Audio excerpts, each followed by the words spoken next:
Muy buenas noches. Primero, agradecer la presencia de cada uno de ustedes en esta noche, donde vamos a ver un tema pues de actualidad, ¿no? Si bien el título, lo que hemos nominado para acercar en general, para hacer una conferencia democrática, que no solamente sea rodeada de especialistas, sino de ciudadanos a pie interesados y en este tema que es la colaboración eficaz, que es en esencia el tema que hoy nos convoca a cada uno de nosotros acá. La que les habla ha sido fiscal anticorrupción durante una buena cantidad de años y bueno, ha conocido en la práctica lo que es el trabajo de los procesos de colaboración eficaz. Hemos conocido también no solamente las deficiencias, sino también los logros que se han conseguido a través de este proceso. Este proceso está enfocado más que todo y de manera principal, diría yo, a enfocar a estas nuevas clases de criminalidad organizada, ¿no? Entonces, lo que ha procurado hacer, o la tendencia actual de las legislaciones, es procurar dotar al sistema jurídico de herramientas que nos pueden que nos pueden llevar a descubrir a los verdaderos o a probar más que todo, ¿no? A las personas que están vinculadas a estas organizaciones criminales. Entonces, he ahí el nacimiento, el porqué de una figura como el proceso de colaboración eficaz, donde, o vinculada a lo que es conocido como un derecho premial. Pero vamos a empezar enfocando el tema a partir de una experiencia personal para poder empezar todos de la mano y que entendamos de qué vamos a hablar esa noche. En mi condición de fiscal anticorrupción y fiscalías de estas que conocen el crimen organizado a nivel de corrupción de funcionarios, en alguna oportunidad, producto de una investigación a nivel de diligencias preliminares, fui comisionada para atender o para recibir una declaración de un investigado por un delito de corrupción. Es así que este procesado, bueno, en ese entonces investigado, porque era a nivel de diligencias preliminares, estaba recluido en virtud de otro proceso, no el que conocíamos a nivel de la investigación que conducía o en la cual yo participaba como una de las santas fiscales. Me dirigí al interior del país porque él estaba recluido en un penal del interior del país a recibir su declaración. Bueno, la diligencia discurría con la normalidad con la cual se toma una declaración a un investigado. El abogado se tornaba ciertamente hostil, guardando silencio en una serie de preguntas que le habíamos formulado, tratando de descubrir o de aproximarnos a conocer la verdad, que es la finalidad del proceso, de lo que había pasado en estos hechos imputados a un gran número de investigados como parte de una supuesta, hasta ese entonces, organización criminal. Es así que la primera etapa de la declaración que recibíamos en ese momento, la Fiscalía podría decir que no había obtenido mayor dato que nos llevara a obtener algún tipo de información que pueda ser valiosa para nosotros. Sin embargo, llegó el momento de la hora regular, la hora del almuerzo, que teníamos que hacer un breve espacio para poder dar la oportunidad tanto al abogado defensor como al imputado a que toman sus alimentos y la fiscalía también, ¿no? Lógicamente, pero lo que resultó fue que la fiscal, en este caso yo, decidí quedarme al interior del penal, el área donde le tomaba la declaración a este investigado. Y el investigado fue a recoger la paila dentro del penal, sus alimentos. El caso es que no le alcanzó por la demora de la diligencia y decidió regresar también al área donde yo le tomaba la declaración. Sin la presencia, en este caso, del abogado defensor, que había tornado un tanto difícil la diligencia. Es así que el investigado empezó a dialogar conmigo y de un momento a otro surgió el tema de, doctora, ¿y qué pasaría si yo conociera la forma o la sistemática con que actuó la organización y si proporcionara información acerca de la misma, ¿no? E inmediatamente, en mi condición de fiscal, pues le empecé a explicar las características de un proceso de colaboración eficaz y los beneficios que él podría obtener en caso se acogiera a este proceso de colaboración eficaz. Él, me dice, déjeme pensarlo, pero sí estoy interesado porque yo conozco cosas medulares de la organización, pero sin embargo, debo ser sincero, doctora, en honor a la verdad, que el abogado que me está patrocinando es un abogado que me ha puesto la organización y por ende era el abogado que lógicamente no iba a dejar avanzar el proceso de colaboración eficaz. Es así que finalmente, después de una conversación en esta poco menos de media hora, me dice, doctor, ¿y qué le parece si mañana usted regresa, yo nombro a otro abogado y conversamos acerca del tema de la colaboración eficaz? Ese día, la diligencia al ingresar nuevamente al penal el abogado defensor del investigado, pues lo que quedó era continuar con esa diligencia, con la aparente normalidad y con cierta actuación de parte de nosotras dos como si nunca hubiéramos conversado, ¿no? Ese día se concluyó la diligencia, en la mayoría de preguntas guardó silencio el investigado y al día siguiente, cuando el abogado presumía que la fiscal estaba regresando a Lima, de donde era, pues yo me quedé en la ciudad en la cual se encontraba recluido el investigado y iniciamos un proceso de colaboración eficaz que, sin entrar en particularidades, porque no es el caso revelar el nombre del colaborador eficaz, concluyó con una exitosa condena por parte de la Fiscalía Anticorrupción. Y se viabilizó el proceso de colaboración eficaz, obviamente sin la participación de ese abogado defensor, sino otro abogado defensor, y con todas las garantías del caso y el rigor de un proceso de colaboración eficaz, al punto que esta persona se hizo acreedora a una exención de pena. O sea, por el tipo de colaboración que prestó, por la información que prestó, el éxito fue que él se le otorgara este beneficio, que es el más privilegiado entre los beneficios que obtiene la norma respecto a él. De todo lo que les he relatado, de esta pequeña historia que aconteció producto de esta diligencia, podemos extraer algunas cosas. Por ejemplo, la principal, y admitir que el colaborador es un investigado, es una persona vinculada a la organización criminal. No se trata de una persona inocente. Y por eso los mecanismos de corroboración, de ser tan escrupulosos en verificar si la información que nos brinda nuestro colaborador es una información real y no se trata de que él trata de echar, entre comillas, a alguna persona o hay algún tipo de encono respecto a algún miembro de la organización y él trate. Por eso es la etapa de corroboración, es la etapa privilegiada en los procesos de colaboración eficaz. Esto es solamente un pequeño acercamiento al tema, ¿no? Una experiencia que me pasó y cómo se puede captar.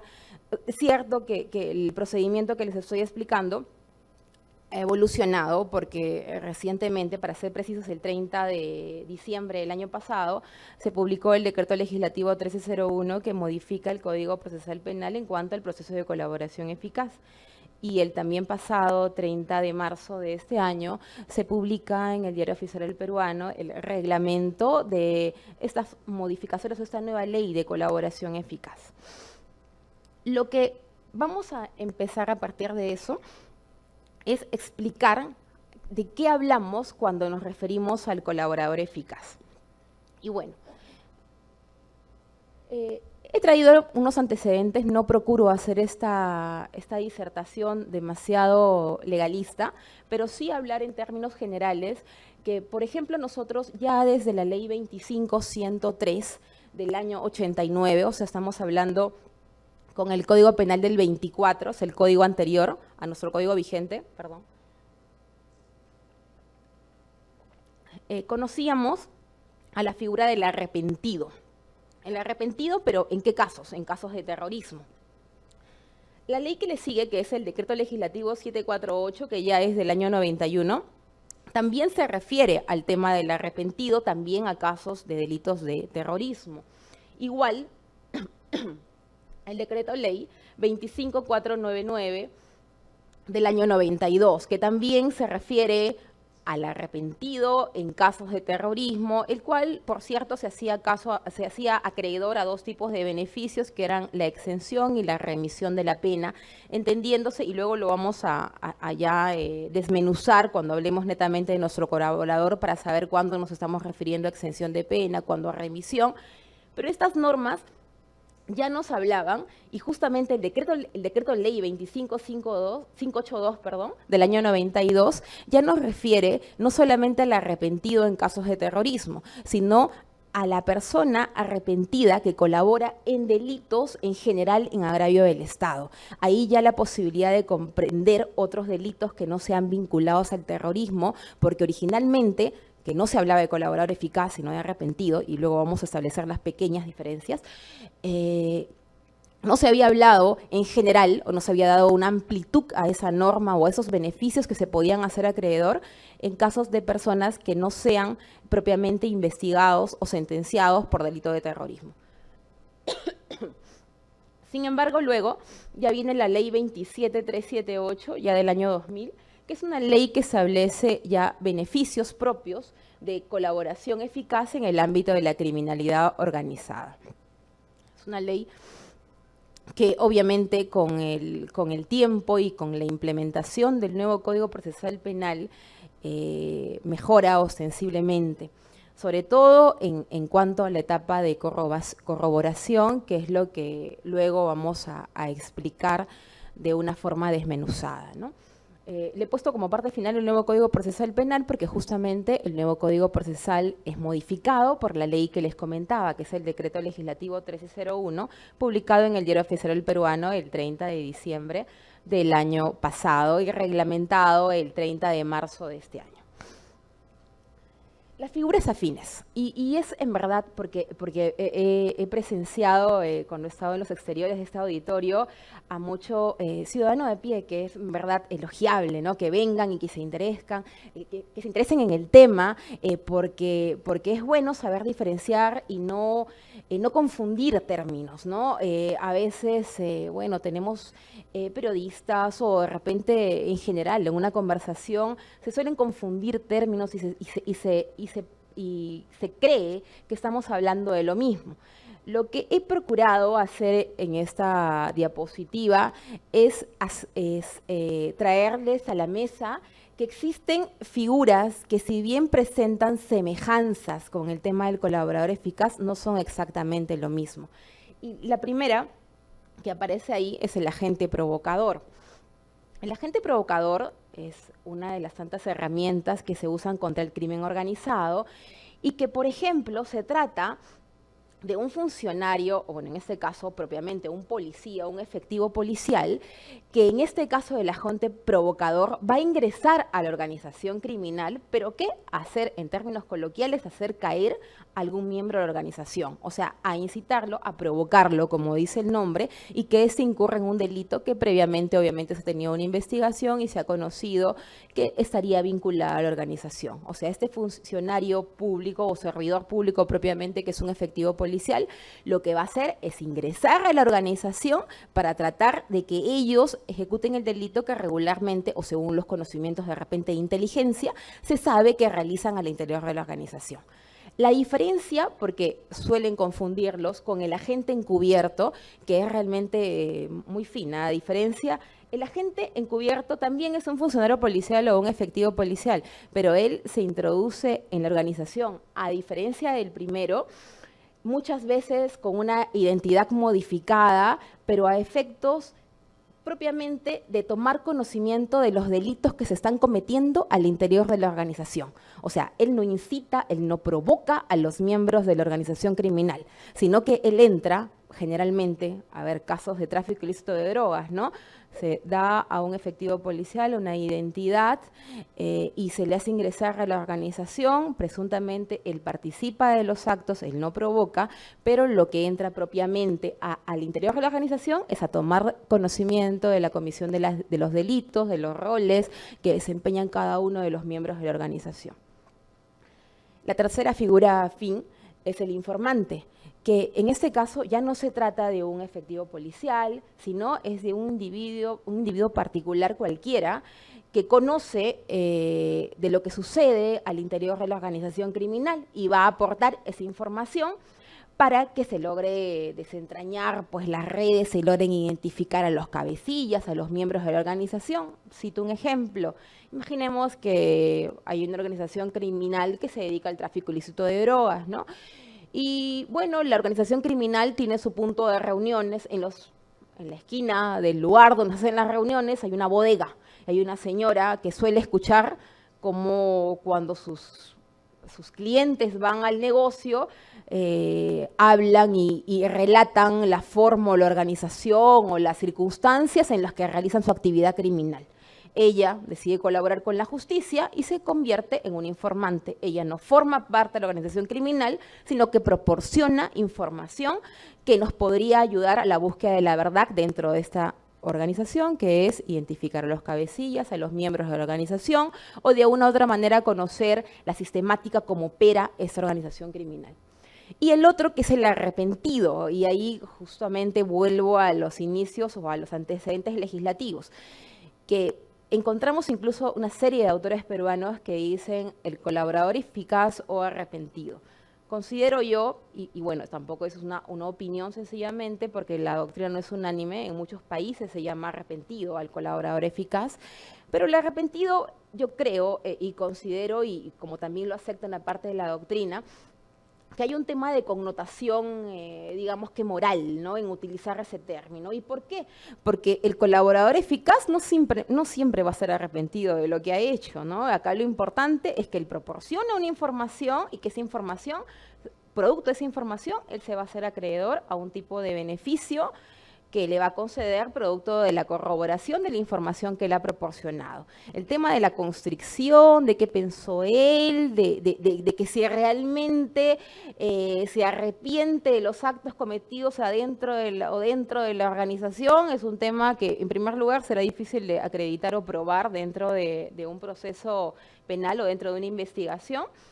Y aún más, yo creo que es traer al derecho penal cuestiones que no son propias de, digamos, o fáciles de acreditar y que dificultarían el trámite de un proceso de colaboración eficaz. Por eso es que permito hacer esa pequeña diferencia, no sin antes decir que el propio legislador a veces ha llamado en la misma modificatoria o en el reglamento propiamente de colaboración eficaz, he encontrado por lo menos que en una vez se utiliza el término arrepentido y no necesariamente colaborador eficaz.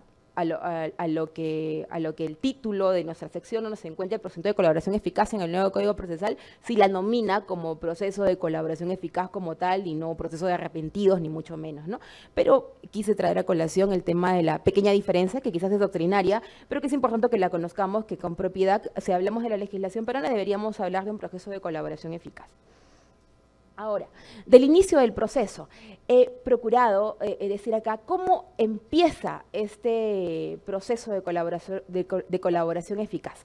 Y acá nos hemos permitido, me he permitido elaborar 3 posibilidades y que esto es una innovación que trae las modificatorias recientes, o bueno, no tan recientes, de diciembre del año pasado, respecto al decreto legislativo 1301, porque les comento, hasta antes de la modificatoria, no se expresaba taxativamente, digámoslo así, el hecho de que el fiscal promoviera un tipo de colaboración eficaz. Es más, bueno, si ustedes recordarán, hace algunos años se cuestionaba a un fiscal por haber ido a buscar hacia la frontera con Brasil a un colaborador eficaz o a un postulante a colaborador eficaz, ¿no?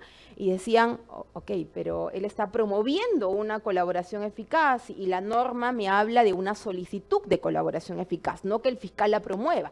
¿Acaso él no está incitando a la persona a formar parte de ese proceso de colaboración eficaz? Bueno, ahí las divergencias. Y aquí vuelvo al cuadro, ¿no? ¿Cómo se puede iniciar? La primera posibilidad que tenemos es que el interesado presenta una solicitud de colaboración eficaz que puede ser escrita u oral. ¿Qué es lo que pasa acá? El interesado, imaginemos, a ver, la persona A está comprendida dentro de una investigación producto de un delito de corrupción de funcionarios a nivel de crimen organizado, o sea, dentro de una organización criminal, y él está investigado. Entonces, él decide y dice, bueno, yo creo que en verdad esta situación va a recaer contra mí, van a descubrir que soy responsable y me voy a hacer acreedor a una pena, no sé, de 10 años de pena privativa de libertad. Escucha hablar del proceso de colaboración eficaz, o su abogado lo instruye acerca de los beneficios que podría obtener producto del proceso de colaboración eficaz y él decide someterse. ¿Qué es lo que hace? Presenta una solicitud que puede ser verbal o escrita y se iniciaría este proceso de colaboración eficaz. La segunda posibilidad que tenemos para el inicio de ese proceso es que el fiscal propone el proceso a la persona que considere susceptible de información. Esa es la innovación que les decía que trae la norma. Aquí ya no se trata de que la persona, el investigado, presente su solicitud, sino que el fiscal propicia ¿por qué? Pero ¿por qué propicia? ¿No? Obviamente porque ve condiciones, ve, como en el caso que les contaba de repente, algunos elementos o algunos rasgos en el investigado por los cuales le podríamos proponer, no exigir, estoy hablando y aclarando eso, proponer se inicie o se someta a un proceso de colaboración eficaz. Y la tercera posibilidad, que también es una innovación, el hecho de que esté ahora sí ya taxativamente previsto, el hecho que la Policía Nacional del Perú puede captar a la persona que considere susceptible de la información. ¿Y eso por qué? Porque normalmente en las investigaciones a nivel de crimen organizado tenemos un aliado que es la policía, al cual participa conjuntamente con los fiscales en ese tipo de investigaciones. Y podría resultar que en esas pesquisas que se realizan, pues la policía tome conocimiento de una persona que podría ser pasible o podría aceptar someterse a un proceso de colaboración eficaz, así que ellos lo podrían captar. Pero no solamente la policía, sino que también la norma prevé que cualquier funcionario o servidor público toma conocimiento de la disposición de una persona que podría someterse a ese proceso de colaboración eficaz y también. Imaginemos, citemos un ejemplo, ¿no? Estamos en un proceso administrativo a nivel de Contraloría General de la República. Me están investigando la OSI de repente, ¿no?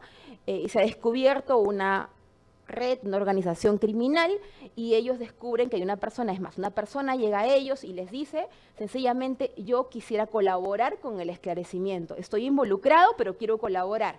Pues los servidores o funcionarios del órgano de control interno, dependiente de la Contraloría, podría hacer llegar al fiscal la propuesta o la posibilidad de que esa persona ingrese a un proceso de colaboración eficaz. Entonces, más o menos, tenemos ya delimitados cuáles son las posibilidades de inicio de un proceso de colaboración eficaz.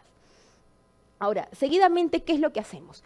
Podemos optar, escoger o suponer que se ha presentado cualquiera de las tres posibilidades que les he relatado en la diapositiva precedente. ¿Y qué es lo que pasa o lo que efectúa el fiscal producto de esta solicitud, producto de esta información, ¿no? Lo primero que hace el fiscal es entrevistarse con el postulante a colaborador a fin de tomar conocimiento de los hechos y verificar la información que él quiere proporcionar. ¿Por qué?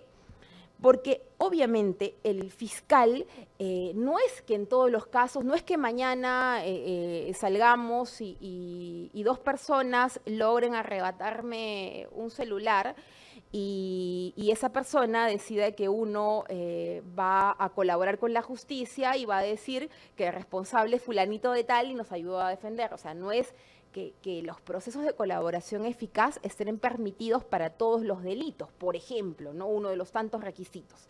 Entonces, ¿qué va a pasar producto de esa entrevista que el fiscal va a sostener con el postulante a colaborador? Pues el fiscal lo que va a hacer es determinar si el supuesto de hecho que se presenta, o sea, esto quiere decir, si es que el postulante reúne las condiciones para ser colaborador eficaz. Y ahí vamos a pasarnos para luego regresar al segundo paso, ¿qué es lo que va a hacer, ¿no?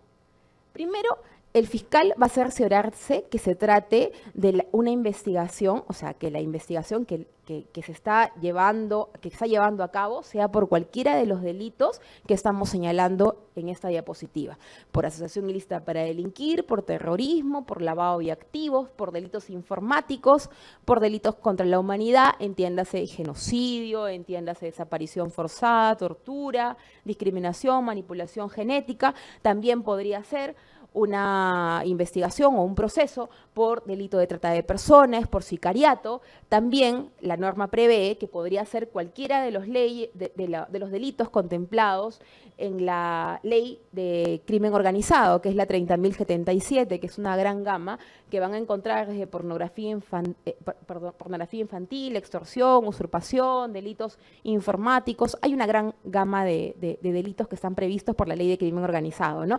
Que obviamente en esta ley se requieren determinados requisitos, por eso anotaba ahí que la agrupación tiene que ser de 3 o más personas, por eso que les ponía el ejemplo del famoso robo a mano armada, que yo sería objeto saliendo de ese auditorio en la esquina en pleno Abancay y uno de los participantes decide colaborar. No reunirían los requisitos porque no podemos hablar en esos casos de un crimen organizado, de una pluralidad de 3 o más personas y no podrían calificar dentro de los supuestos de la ley 30.077, por ejemplo, ¿no? Ello, si verificamos la gran gama de delitos que están previstos en esa ley. ¿Quiénes más podrían calificar para ser un colaborador eficaz? Pues lo podrían hacer los vinculados con los delitos de concusión, peculado, corrupción de funcionarios, delitos tributarios, aduaneros, fe pública y orden migratorio.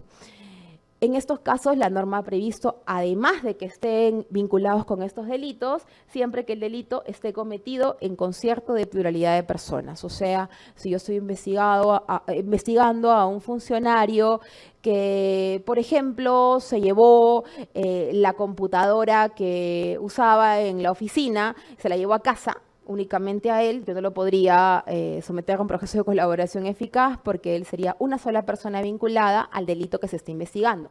Si estoy propiamente hablando de peculado, que es la apropiación de un bien estatal, en términos muy sencillos, por supuesto, tendría que requerir que participen en el hecho pluralidad de personas. Por eso no podría ser pasible de un proceso de colaboración eficaz. O sea, el fiscal acá sigue examinando primero, se va a la gama de delitos, al catálogo de delitos y verifica si esta persona, este postulante a colaborador eficaz, está comprendido dentro de una investigación por cualquiera o proceso comprendido en el catálogo de delitos que les estoy mostrando, ¿no?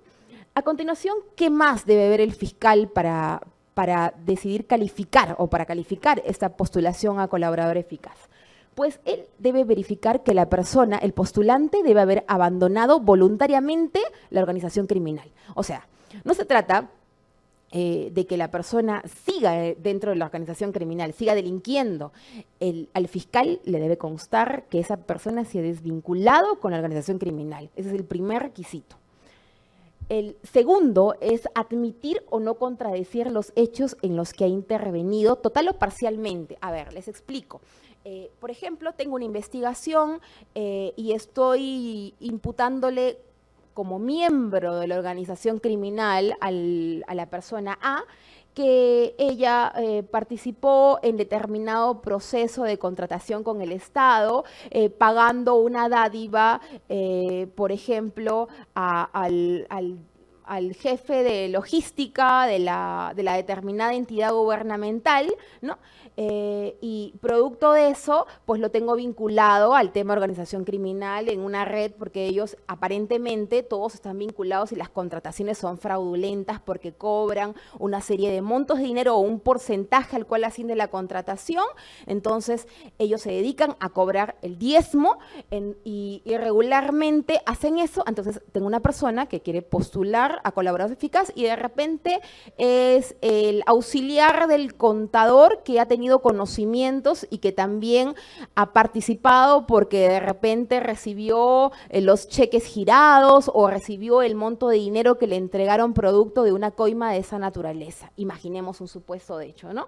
¿Qué tendría que él? Yo le estoy investigando, de repente podría ser un tema de corrupción de funcionarios respecto a los procesos de contratación 1-2014, 2-2014 y 3-2014. Y él me dice, el postulante a colaborador, doctora, en honor a la verdad, yo he participado en 2 de esos procesos de contratación, en el 1 2014 y en el 2 2014, pero en el 3 2014 que usted también me está vinculando, producto de la imputación, o sea, de la investigación que estoy llevando a cabo como fiscal, yo no he participado. Así que yo voy a colaborar y yo presumo que voy a obtener mi absolución respecto a eso, porque es más, yo en el momento en que se realizó esa contratación 3-2014, yo estaba incluso fuera del país, así que yo sé que me voy a pedir mi proceso de colaboración eficaz, y no voy a contradecir los términos de la imputación respecto a estos 2 procesos. Estos 2 procesos no son el total de la imputación que le está formulando el Ministerio Público, sino sencillamente es parte, ¿no? Lo que él tiene que hacer es no contradecir los términos de imputación. Si, por ejemplo, se dijo que él participó en su condición de auxiliar de contabilidad y formó parte de esta organización criminal, pues él no debería decir sí, pero realmente a mí me obligaron, a mí me dijeron. No, él tiene que aceptar los términos en los cuales está formulada la imputación que sostiene el Ministerio Público. Ese es uno de los requisitos para admitir la solicitud de iniciación de proceso de colaboración eficaz.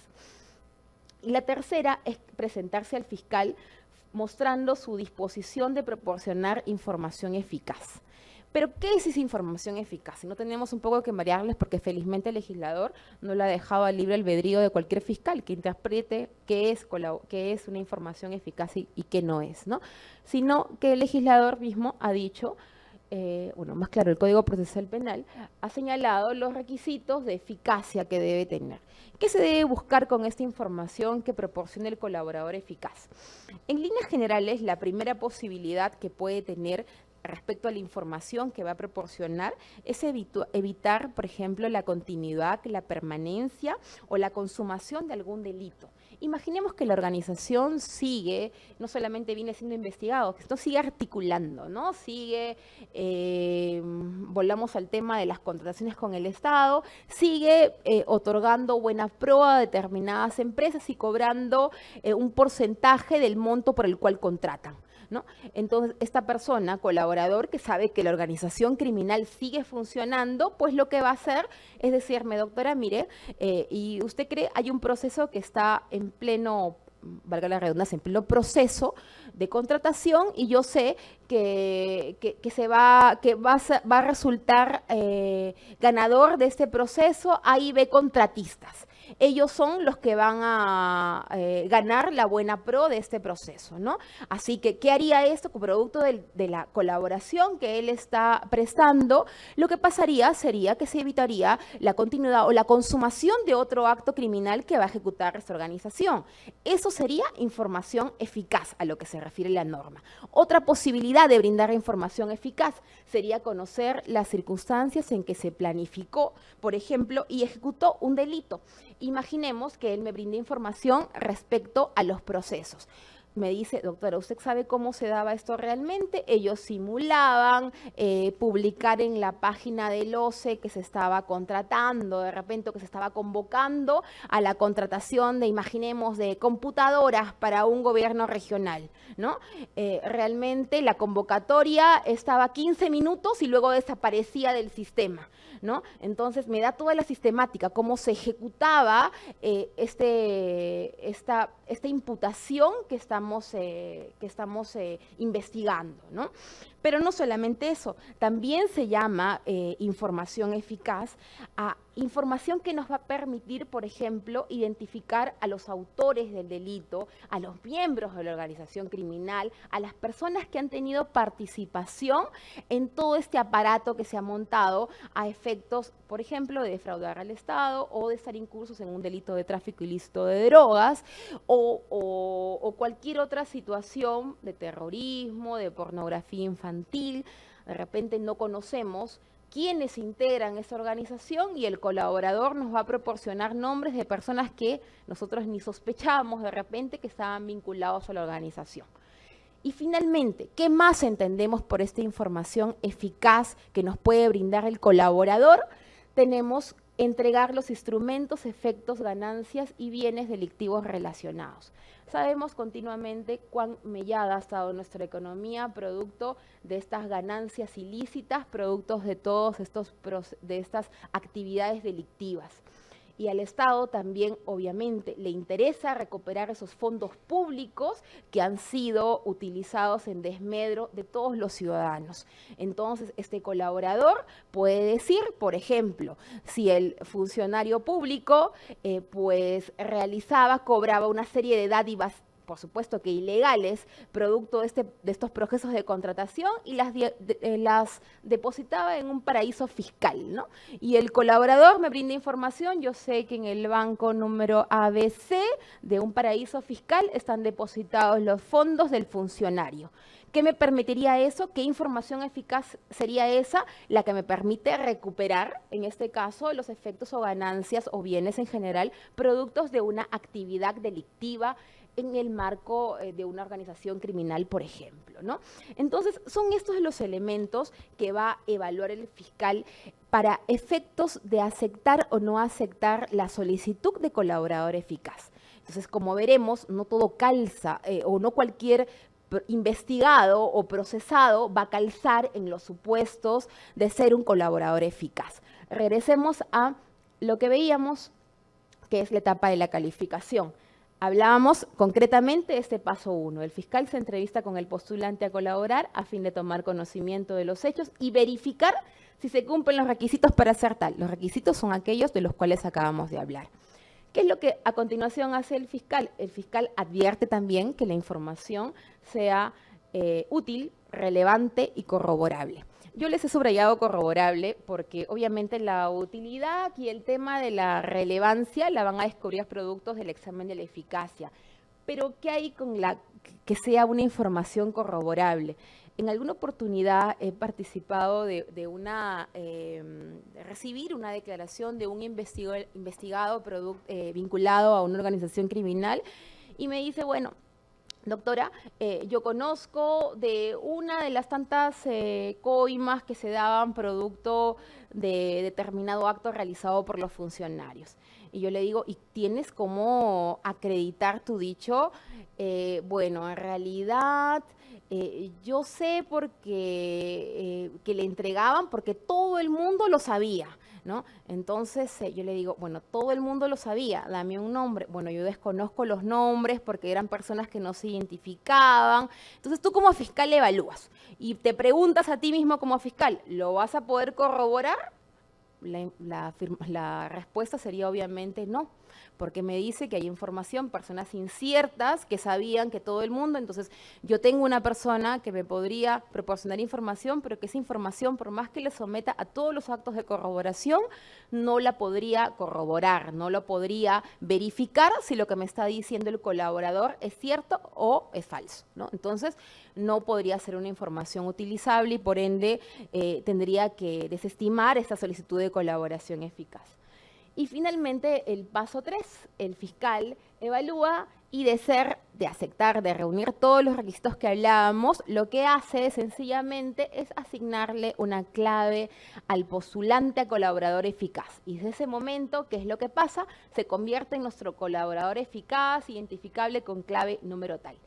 ¿Por qué la clave? Porque la idea y el sentido, y a veces, desgraciadamente, los medios de comunicación se mantienen al margen de eso, es que nosotros no conozcamos la identidad de nuestro colaborador. Y no se trata de un tema del fiscal que trate de esconder su investigación, no. El tema es no solamente legal, sino que imagínense ustedes que sea un colaborador eficaz de una organización criminal vinculada al tráfico ilícito de drogas, incluso a un cártel internacional, una persona que ha decidido colaborar en el país y que, producto de la información que nos está dando, podríamos desbaratar una gran organización criminal, donde obviamente en cualquier momento mandan un sicario y lo matan, pues, y se acaban con la vida del colaborador eficaz. Es un tema de protección, no solamente de seguridad y garantía para el proceso que estamos iniciando, sino también y sobre todo, porque es una vida humana, para el colaborador como tal. O sea, por eso es que la idea es que se maneje a los colaboradores con clave y y no solamente es la idea, ¿no? Sino que está legislado, o sea, que así debe ser, que el colaborador sea asignado con una clave que proteja su identidad para los fines no solamente de investigación o de ser sometido al proceso, sino también para los propios fines de seguridad de él. Seguidamente pasamos la etapa de calificación y llega la principal etapa del proceso de colaboración eficaz, que es la etapa de corroboración.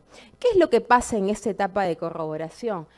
¿Y por qué les digo que es la principal etapa? Porque muchas veces, y hace poco incluso leía en una revista especializada de Derecho, que había un abogado, de estos abogados que están defendiendo últimamente y que están bueno, estos casos que no me voy a referir a ellos porque en verdad la información es como la de cualquier ciudadano porque no forma parte de esas investigaciones y bueno, si formara parte de esas investigaciones, pues tampoco les podría develar los pormenores de la investigación, ¿no?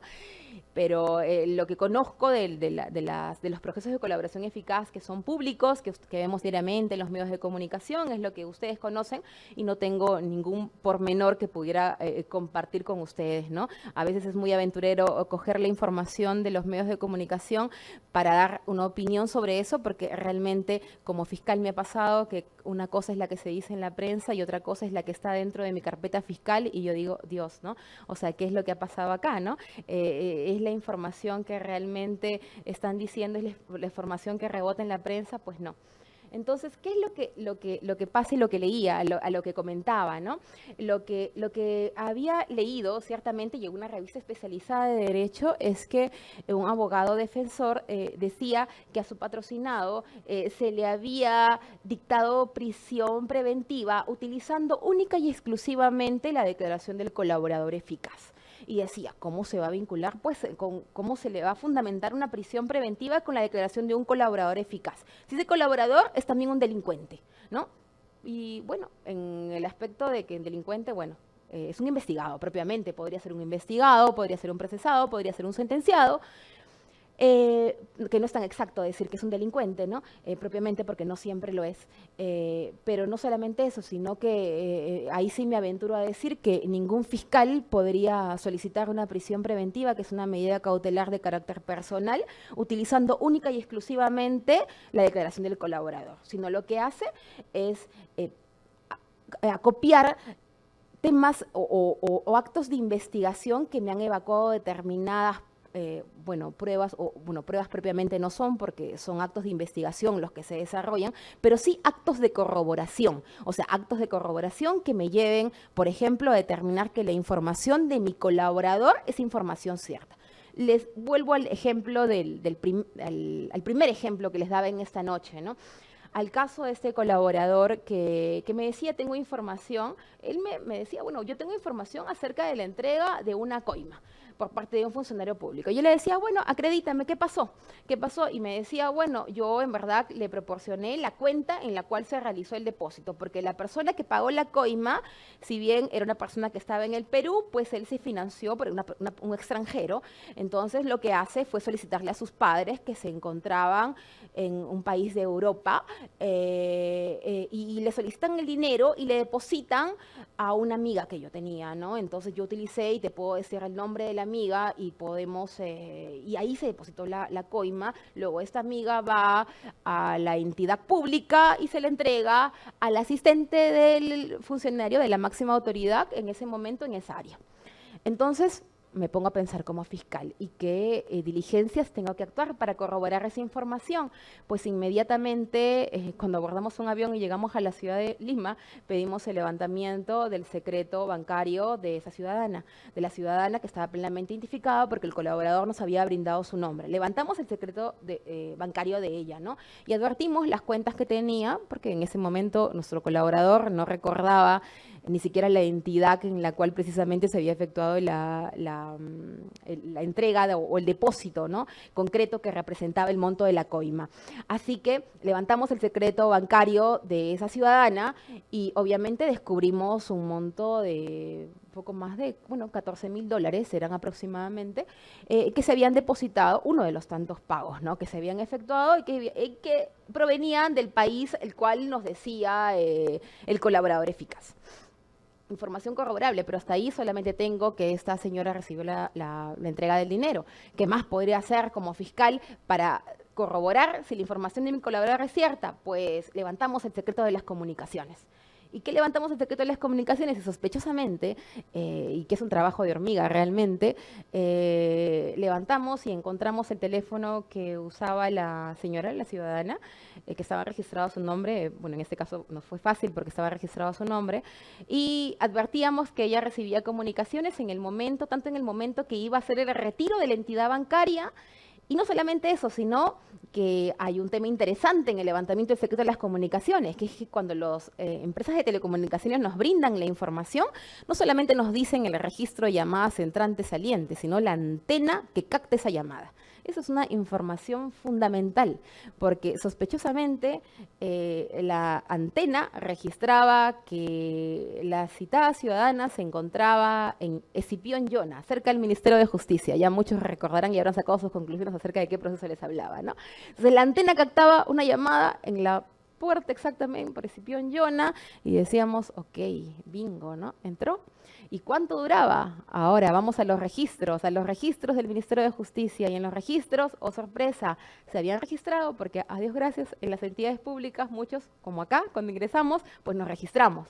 Había un registro y decía que en efecto la ciudadana había ingresado a las instalaciones del Ministerio de Justicia. Entonces, miren, es un trabajo de hormiga, realmente la experiencia te va ganando mucho porque ya la consulta, el tema de conversar con los colegas que tienen casos similares de crimen organizado, de coger la experiencia de muchos, ¿no? Es lo que va apuntando para lograr descubrir y desentrañar cómo podemos hacer para corroborar. El acto de corroboración en verdad es increíble. O sea, ustedes no se imaginan el nivel de repente de coloquial que se vuelve, ¿no? Nosotros nos introducimos hasta las redes sociales, ¿no? O sea, en su momento cuando he participado como fiscal anticorrupción a las redes sociales para ver, ¿quiénes son los amigos de fulano de tal, ¿no? Entonces, por ahí, hasta la más mínima información me puede servir para de una u otra manera, información pública naturalmente, para desentrañar y para corroborar esos actos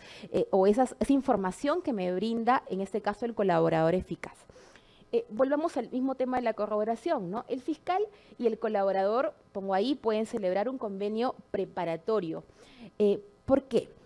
Este convenio preparatorio, y es importante que los conozcamos, no es el acuerdo o el convenio que se va a celebrar luego que finiquite la etapa de corroboración. Es un acuerdo, como su nombre lo dice, un acuerdo preparatorio. Un acuerdo preparatorio donde ¿qué se va a evaluar? ¿Por qué? Porque el colaborador normalmente se muestra desconfiado en muchos casos, ¿no? Dice, de repente estoy brindando la información y pues el fiscal de un día a otro me saca toda la información que puede y me dice sencillamente, ¿sabes qué? Yo no te prometí nada, tú me has dicho esa información y gracias, ¿no? Y chao, ¿no?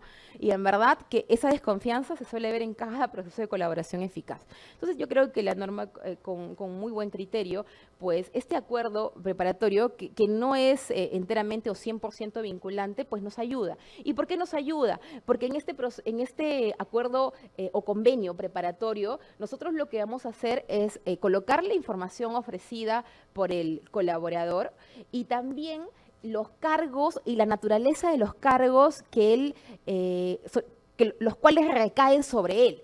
¿Y por qué? ¿No? Porque este es un tema de ponderación, o sea, no se trata de que yo le diga, imaginemos, este me brinda una información, yo sé que lo único que yo te puedo como colaborador decir es que yo sé que la funcionaria tal también está vinculada en el tema, ¿no? Y te lo digo porque yo escuché de parte de su cónyuge que ella recibía dádivas y que ella se compró una serie de bienes producto de las coimas que recibía, ¿no?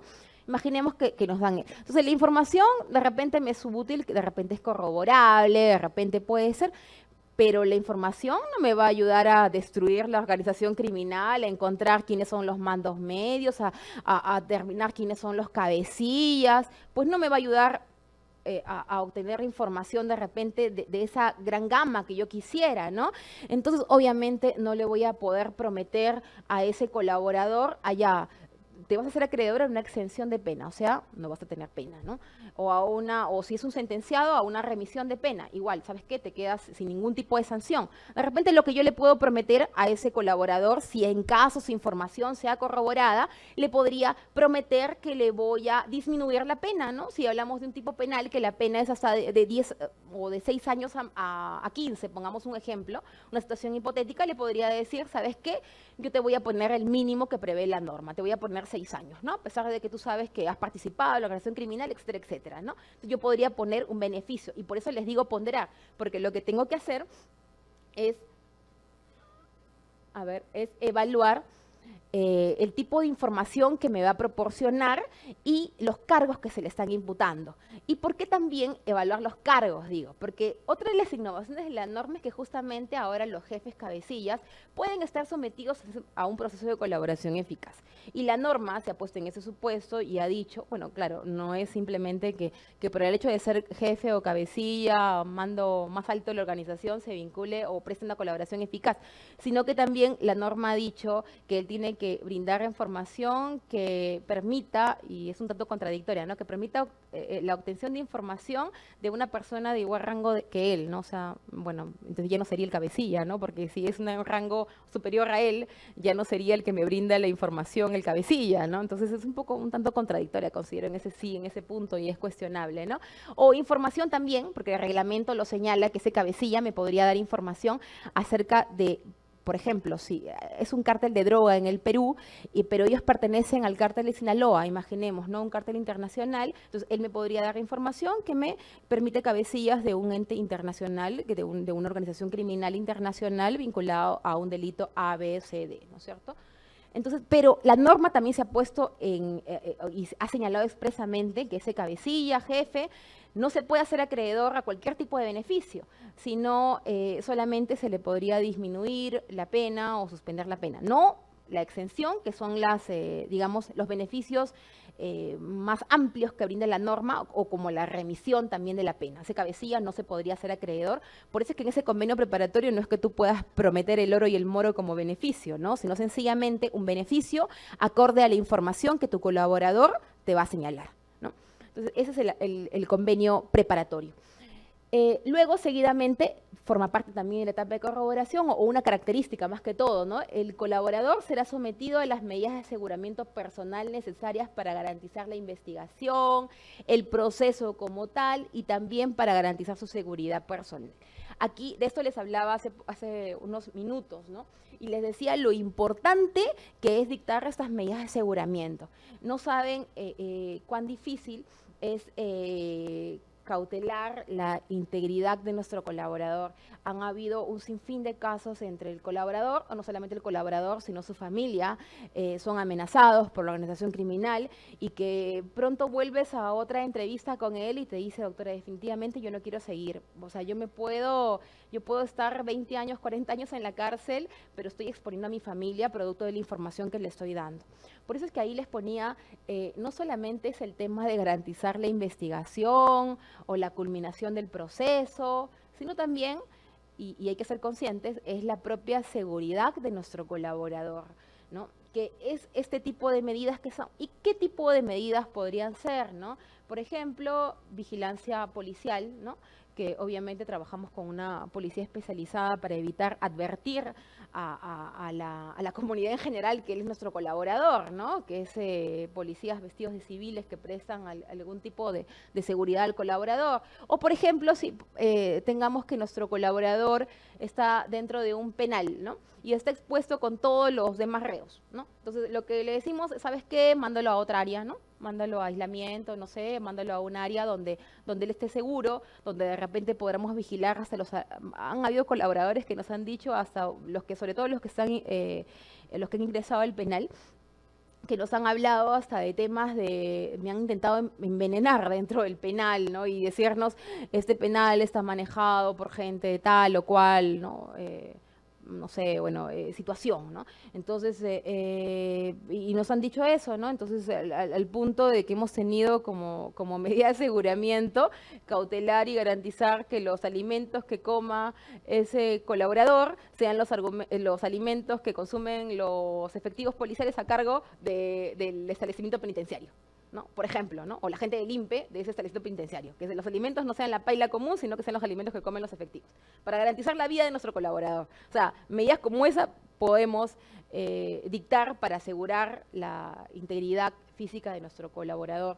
Y también el fiscal puede celebrar reuniones con los colaboradores con o sin la presencia de sus abogados. Ese es un buen punto, porque en verdad, y justo se ha introducido con estas modificatorias recientes de las cuales les venía hablando, porque normalmente, ¿qué es lo que pasaba?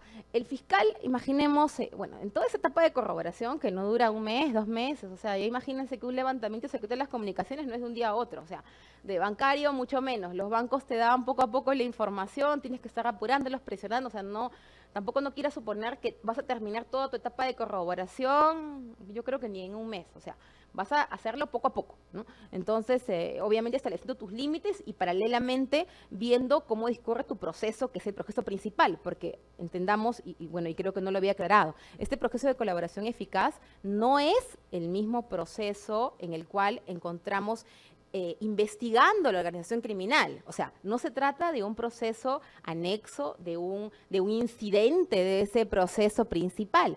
Este proceso de colaboración eficaz es un proceso independiente, que no forma parte y al cual no tienen acceso ni los abogados defensores de los investigados del otro proceso, ni nadie, ¿no? O sea, con el respeto que me merece el lugar donde estamos, pero han habido oportunidades en que el Congreso te pide información de un cuaderno de colaboración eficaz. Y tú le has dicho, tú eres el director de la investigación, tú como fiscal, ¿no? Tú no puedes brindar la información a nadie. Es más, estarías delinquiendo, porque el Código Penal prevé un delito como parte de los delitos contra la administración de justicia, el de velar la identidad de un colaborador eficaz. Y hay muchos que los desconocemos, ¿no? Que los desconocemos, creemos que es libre, que podemos decir, ya, mi colaborador eficaz se llama tal o como cual, ¿no? Y acusan a los fiscales, pues, de no brindar la información necesaria, ¿no? Bueno, la situación no es esa, ¿no? Podríamos, como repito, estar incurriendo en un delito, incluso en un delito, ¿no? Contra la administración de justicia. Pero a lo que vuelvo, ¿no? Entonces, se cuestionaba el tema de que los fiscales, en toda esta etapa de proceso de corroboración, nos vayamos a investigar y nos estemos encontrando con nuestros colaboradores eficaces. Obviamente a veces que no se tiene que dar estas reuniones ni siquiera en la propia fiscalía, porque es el lugar donde estamos más expuestos, ¿no? Donde hay cámaras de televisión, donde hay registros para ingresar nuestro colaborador, o sea, no se imaginan si les diera todas las ideas que hemos tenido para encontrarnos con nuestro colaborador, pues son de las más ingeniosas, ¿no? Y la idea es que la norma, y en verdad me parece un buen punto, que ahora avala este tipo de reuniones, y avala ese tipo de reuniones con o sin presencia del abogado defensor. Para volver al primer ejemplo que les ponía, hay muchas veces que el abogado entorpece o el abogado es colocado por la propia organización criminal, ¿no? Entonces, el hecho de que se garantice y que se dé la posibilidad al fiscal de tener ese tipo de reuniones con o sin presencia del abogado defensor, yo creo que abona, y no creo como esos cuestionamientos que es violatorio del derecho de defensa, por las razones que seguidamente les voy a explicar. O sea, por ejemplo, y para adelantar un poquito, que en los puntos principales, como en la celebración del convenio preparatorio del que hablábamos antes, tiene que tener presencia de abogado defensor. Al momento de que se firme el acuerdo definitivo de colaboración eficaz, también tiene que tener abogado defensor. Entonces, ¿de qué violación estamos hablando de estas entrevistas informales que puede celebrar el colaborador eficaz con el fiscal? Yo creo que ninguna. Seguidamente, bueno, vamos a hablar un tanto de los beneficios, ¿no? ¿Y por qué hablaba aquí en este punto en corroboración? Por más que de repente no sea el punto más conveniente para hablar de los beneficios, pero les hablaba de los beneficios porque cuando regresábamos a la etapa de corroboración y hablábamos de un convenio preparatorio, hablábamos que en este convenio preparatorio ya le vamos a prometer algún beneficio producto de la información. O sea, le vamos a decir, señor colaborador, si la información que usted me está proporcionando se corrobora, usted se podrá hacer acreedor a tal beneficio. ¿Y cuáles son esos beneficios que prevé la norma procesal? La exención de pena, que no es más que una persona procesada se le exentúe de pena, o sea, no se le ponga pena alguna, ¿no es cierto? O sea, se le dice, ¿sabe qué? No es propiamente una absolución, sino que sencillamente no se haga acreedor a una pena, ¿no? No se le ponga la pena, ¿no? Un símil de repente que podamos hablar de una reserva de fallo condenatorio, yo pienso, ¿no? También, ¿qué podría pasar? Se le podría disminuir la pena. Volvemos al mismo ejemplo. De repente la pena da de 6 a 15 años, pues yo le convengo con él en que le voy a dar una pena de 5 incluso, ¿no? Debajo del mínimo legal, 5 efectiva, ¿no? Entonces es otro tipo de beneficio. La suspensión de la ejecución de la pena, que también puede ir de la mano con un tema de disminución de la pena, porque le puedo prometer 4 años de pena efectiva, pero le puedo decir, ¿sabes qué? Pero te la voy a suspender 4 por 3, ¿no es cierto? Otro de los beneficios que prevé la norma es la conversión de la pena privativa por multa, eso sobre todo en los casos porque hay colaboradores que ya están sentenciados, ¿no? Entonces, en esos casos se puede convertir la pena privativa de libertad por multa, obviamente bajo lo que señala el Código Penal en cuanto a conversión y sobre todo en las últimas modificatorias en cuanto a conversión de pena, porque es todo un procedimiento para convertir la pena y siempre y cuando se trate de sentenciados. También el tema de la remisión de la pena, que es un símil de la exención de pena, pero para los casos de sentenciados. O sea, yo soy sentenciado con una pena de tantos años y lo que voy a hacer es remitir tu pena. O sea, no es tampoco propiamente una absolución, sino que vamos a tener la pena como no puesta, ¿no? O sea, es sencillamente eso. Y la prestación de servicios y limitación de días libres, que en verdad no se suele dar, sobre todo por el tema de la pena que prevén los tipos penales que están vinculados a ese tipo de procesos de colaboración eficaz. Entonces, esos son algunos, bueno, no algunos, sino todos los beneficios, porque la norma en un principio habla solamente de exención, disminución y suspensión y remisión, ¿no? Pero más adelante, si hacemos una lectura integral de todo el articulado y del reglamento de colaborador eficaz, vamos a descubrir que también se habla de la conversión y de la prestación de servicios o limitación de días libres. Ahora, ¿qué pasa luego de esa etapa de corroboración? Pues ahí en el cuadro podrán advertir que tenemos dos posibilidades, ¿no? La primera posibilidad es que el fiscal advierte que la información no fue corroborada. O sea, ¿sabes qué? Este colaborador eficaz me sorprendió, pues me engañó. ¿No? Me quiso sorprender y yo no corroboré la información, así que el fiscal deniega la celebración del acuerdo de colaboración eficaz. Pero también no solamente podría ser porque me sorprendió, me engañó, también podría ser porque sus actos no se pudieron corroborar. De repente la información fue destruida, los papeles fueron destruidos, no tengo cómo acreditarlo, ¿no? Y no pude corroborar la información que me brindó el colaborador. En ese caso, tampoco se habría superado esa etapa de corroboración y por lo tanto tendríamos que denegar el acuerdo de colaboración eficaz. La segunda posibilidad que tenemos es que la información fue corroborada, porque existen indicios o llámense participación, o se demostró la participación delictiva de las personas indicadas a la organización criminal o que eran objetos de este proceso de colaboración eficaz. Entonces, en ese caso, ¿qué hace el fiscal? Pues celebra el famoso acuerdo de colaboración eficaz. Y ese es el punto al cual tenemos que llegar. Aquí, y antes de explicar un poco los alcances de este acuerdo de colaboración eficaz, que ya los hemos podido ir advirtiendo a lo largo de esta exposición, porque como les digo, una cosa es la promesa, que es el convenio preparatorio que celebran, o sea, el cual yo le prometo que se va a hacer acreedor a tal beneficio, producto de la información, siempre y cuando se corrobore, es un antecedente del acuerdo, no es propiamente lo mismo, pero es un antecedente y ya lo hemos podido vislumbrar los beneficios a los cuales se van a hacer acreedores, ¿no? Pero aquí, antes de eso, es importante resaltar la participación del agraviado. Es un tema también de actualidad, o bueno, las procuradurías lo han hecho un tema de actualidad, ¿no? Porque la reciente modificatoria del Código Procesal Penal en cuanto a los procesos de colaboración eficaz, o sea, hablamos propiamente del Decreto Legislativo 1301 y de su reglamento, que es el Decreto Supremo 07-2017, lo que han introducido es que el agraviado, que puede ser el Estado, de repente representado por una procuraduría, por ejemplo, ¿no? ¿Qué es lo que pasa? El agraviado debe ser citado al final de la fase de corroboración. O sea, ¿qué significa? Antes, y les comento, porque yo he sido fiscal anticorrupción con la anterior, con el Código Procesal Penal, sin la modificatoria del Decreto Legislativo 1301, y pues la Procuraduría, bueno, y para qué decirlo, teníamos una relación muy cordial con la Procuraduría, y podríamos trabajar de la mano, todos apuntando a un objetivo que era el tema de la investigación. Pero hay casos también que no se ha dado ese tipo de coordinación o no. Lo cierto, más allá de que podamos estar en contra, a favor, tener nuestras críticas al respecto, la norma ahora es expresa. Y la norma ha señalado, a partir del decreto legislativo 1301, que el agraviado debe ser citado al final de la etapa de corroboración. O sea, si un procurador del Estado, ¿no?, un procurador que defiende los intereses del Estado, se me presenta y me dice, bueno, tú vas a recibir producto de tu colaborador eficaz, tú has citado a declarar a fulano de tal, ¿no?, en tu cuaderno de colaboración eficaz, yo me he enterado a través de la prensa y que no sé qué, y quiero participar en esa declaración que tú vas a recibir en ese cuaderno de colaboración eficaz. Yo tendría que decir, no, yo estoy en etapa de corroboración. Y en este caso, el agraviado tiene que participar en la etapa final, o sea, cuando ya haya acabado mi etapa de corroboración. Entonces, yo le podría denegar, y es una simple aplicación, legalidad procesal, ¿no? La norma me señala que debo citar al agraviado al finalizar mi etapa de corroboración. Se le explica, ¿y qué pasa, no? Porque viene el procurador en esa etapa final, porque lo he citado, a él se le va a explicar que uno de los aspectos que abarca el procedimiento en curso es un hecho delictivo en su perjuicio. Se le señala, señor procurador, bueno, acá tenemos un colaborador de hecho tal, ¿no?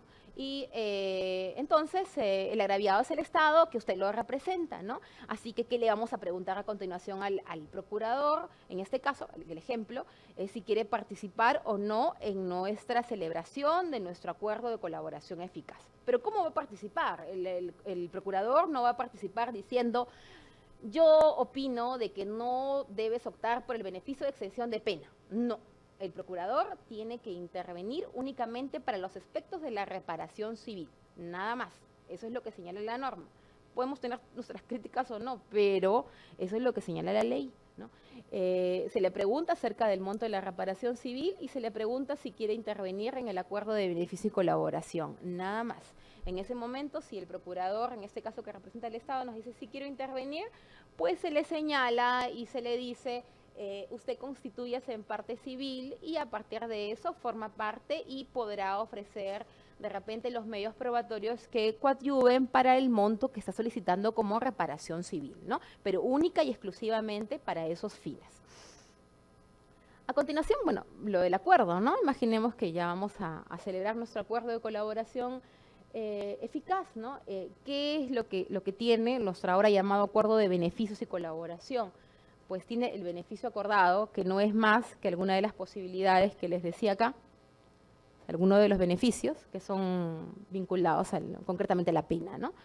Y también pueden haber otro tipo de beneficios, por cierto, porque a pesar de que todavía no se ha manejado esto en casos de corrupción de funcionarios, nos preguntábamos en algún momento si algunos beneficios que tenemos información que se han celebrado en casos de terrorismo, cuando hablamos de la ley de arrepentidos, que son como cambio de identidad, por ejemplo, si se podrían dar en casos de colaboradores eficaces, en los casos de corrupción de funcionarios, ¿no? Esa era la gran interrogante que teníamos, ¿no? Bueno, obviamente acorde también y siempre evaluando el tema de la información que nos proporciona, ¿no? Pero si la información es demasiado útil y el tipo está perseguido, o imaginemos pues un tema de drogas, ¿no? Que en verdad que es un tema que denota un bastante margen de peligrosidad a la integridad del colaborador eficaz. Nos preguntábamos si era posible obtener como beneficio el cambio de identidad, ¿no? Por ejemplo.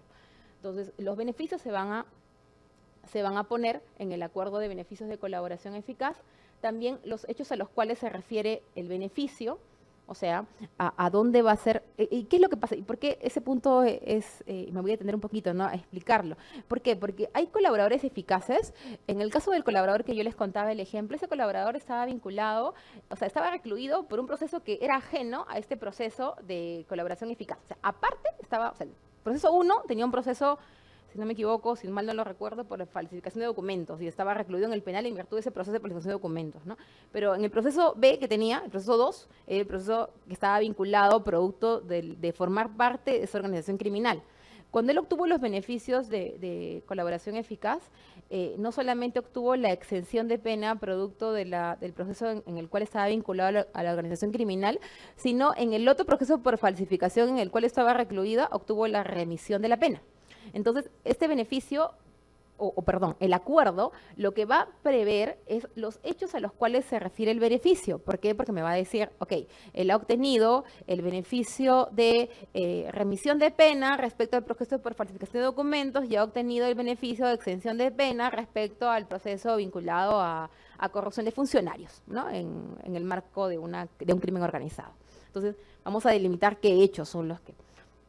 También prevé las obligaciones a las cuales queda la persona beneficiada. ¿Por qué? Porque no se trata de que ya obtuvo sus beneficios, nos ayudó a desentrañar cómo se desarrollaba la organización, quiénes eran los cabecillas, nos ayudó todo eso. No, no se trata solamente de eso, sino se trata de que él está sujeto a obligaciones, por ejemplo, no volver a delinquir, ser una persona que muestra una conducta adecuada en la sociedad. Bueno, hay un sinfín de catálogos que ustedes se podrían imaginar que te prevé como obligaciones y otras que podrían ser que de repente el fiscal considera importante poner, de repente no postular un cargo público, ¿no? Porque finalmente, y no nos olvidemos que es una persona también que forma parte de la organización criminal o que ha formado parte de la organización criminal, ¿no? Entonces, de repente, para el fiscal es adecuado poner que esa persona se comprometa a no acceder a ningún cargo público, ¿no? Y podría ser una de las obligaciones que tiene él, ¿no? Ahora, ¿qué pasa en la etapa de aprobación? Hasta aquí tenemos intervención y hemos hablado de actores como el fiscal, el colaborador, que en un principio se llamaba postulante a colaborador, y del abogado defensor en su momento, y también del representante del agraviado, de la parte civil, del procurador podría ser, ¿no? Hasta aquí hemos hablado de esos personajes, pero hasta aquí no hemos hablado nunca del juez, ¿no? ¿Y qué pasa con el juez? Entonces, vamos a entrar en una etapa ya judicial, que es la etapa donde yo ya tengo mi acuerdo, ya establecí los beneficios, ya establecí las obligaciones de mi colaborador eficaz, y lo que procedo es llevar mi acuerdo de colaboración eficaz para que el juez haga su etapa de aprobación, que no es más, y lo he puesto ahí entre paréntesis, un control de legalidad del acuerdo, ¿no? O sea, ¿qué es lo que va a hacer el juez con mi acuerdo de colaboración eficaz? No se trata de que el juez llegue y dice, bueno, para mí, ¿sabes qué?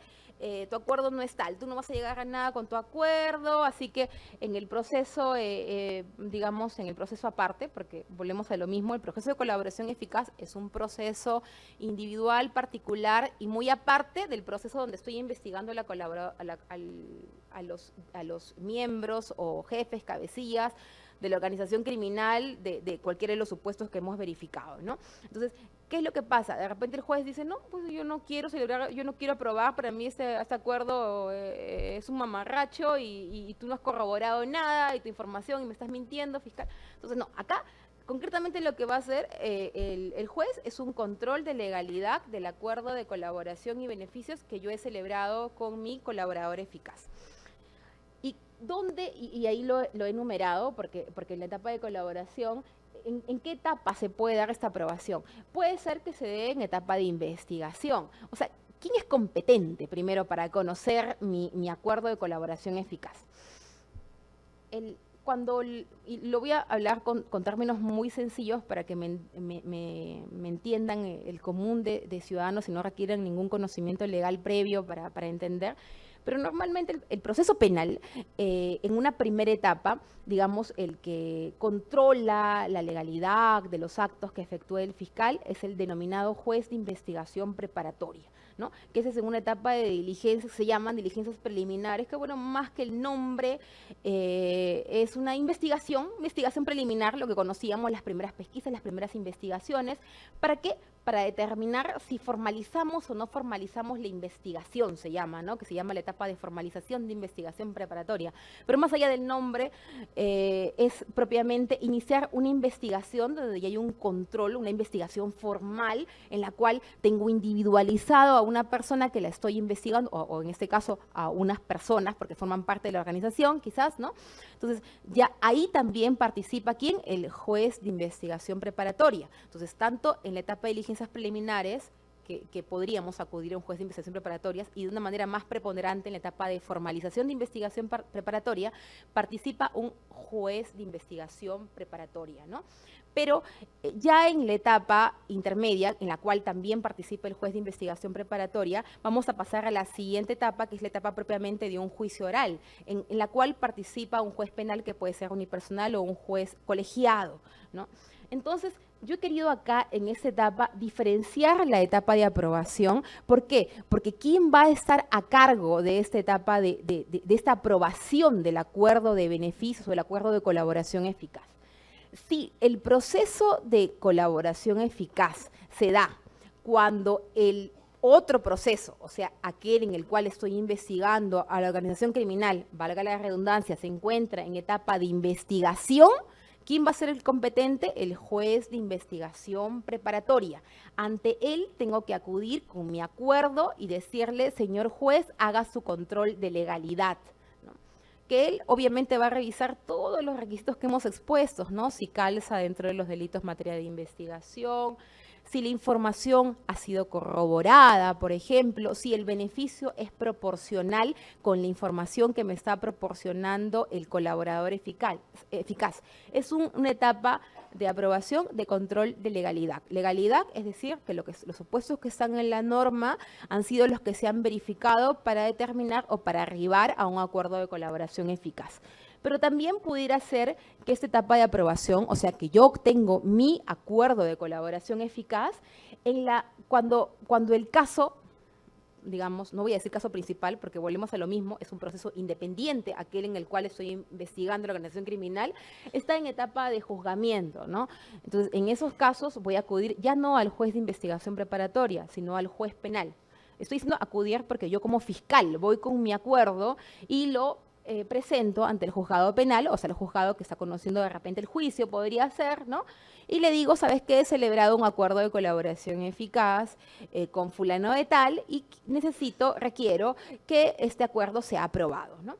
Y también podría ser con posterioridad a la sentencia. Imaginemos que el proceso ya finiquitó, pero hay un colaborador eficaz que quiere participar, que me quiere brindar información determinada. Entonces, en esos casos también voy a acudir ¿a dónde? Al juez de investigación preparatoria, al mismo juez que veíamos en la primera etapa. Y aquí les voy a explicar un poquito más cuál es la etapa, pero a grandes rasgos, porque no intento hacer de esta exposición una cuestión apelando un tanto codillera, ¿no? Sino explicarle en términos algo sencillos, de repente la sistemática que se da en el proceso de colaboración eficaz. ¿Qué es lo que pasa? ¿No? El fiscal dice ahí, remite el acuerdo al juez de investigación preparatoria o al juez penal, según corresponda, lo que hemos visto anteriormente, ¿no?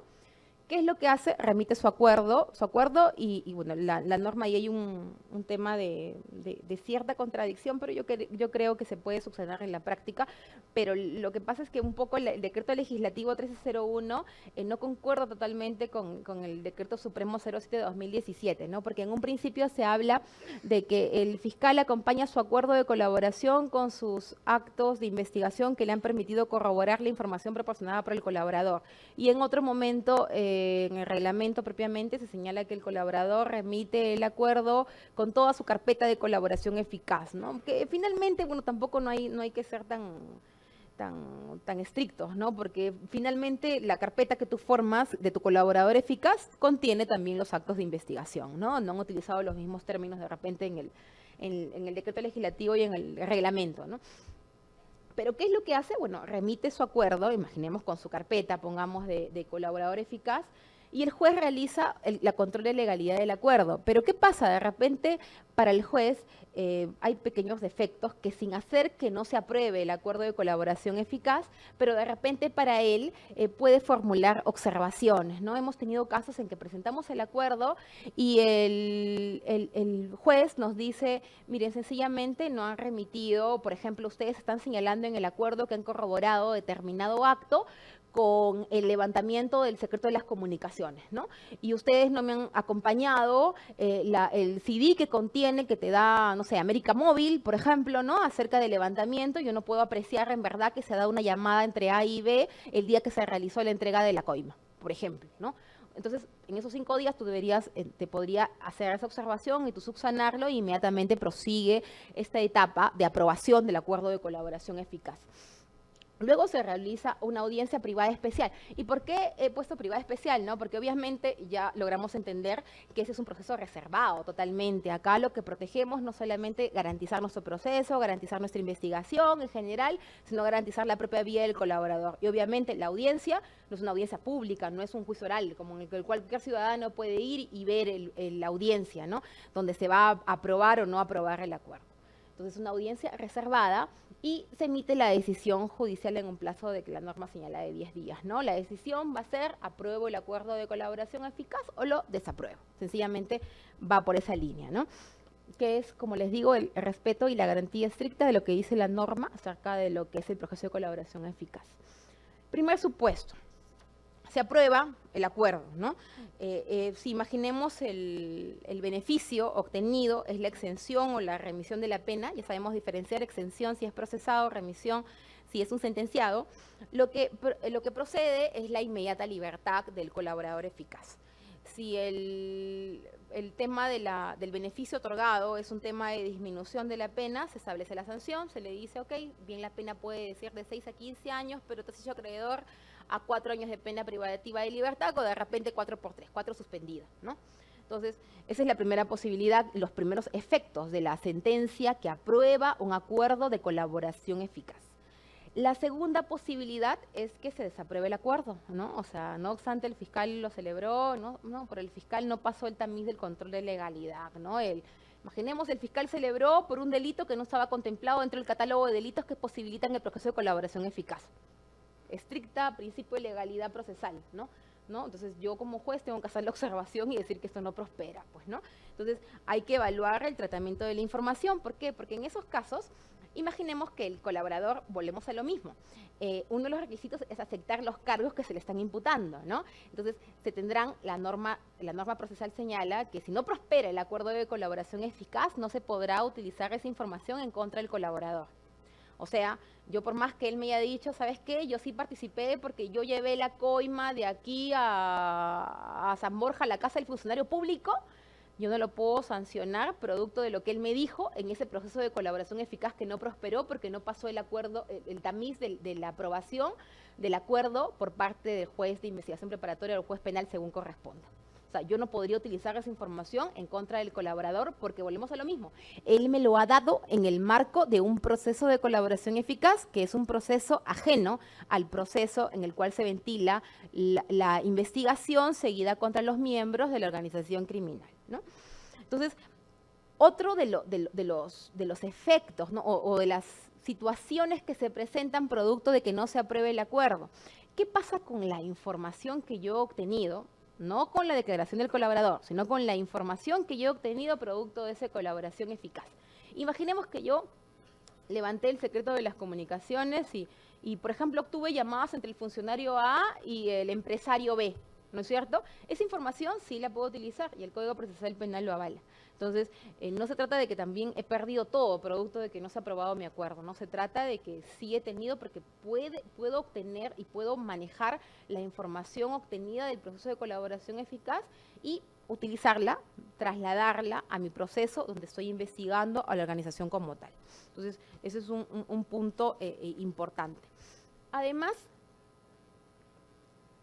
no todo es felicidad para el colaborador luego de la aprobación de su acuerdo de colaboración eficaz, ¿no?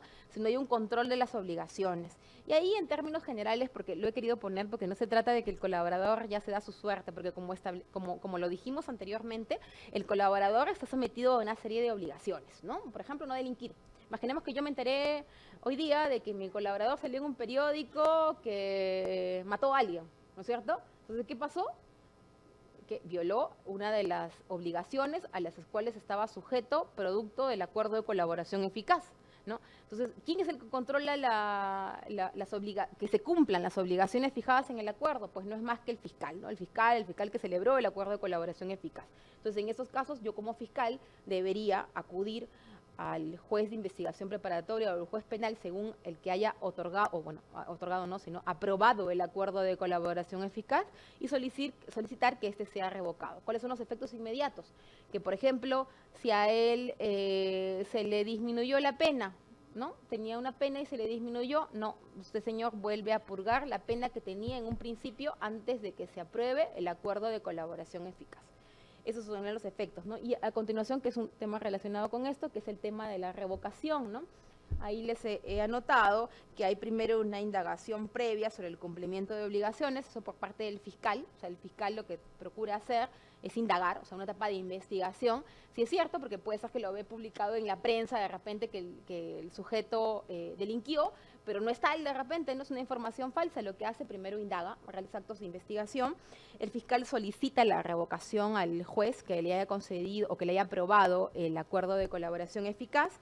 El juez corre traslado de la solicitud al colaborador eficaz y finalmente se celebra una audiencia de revocación del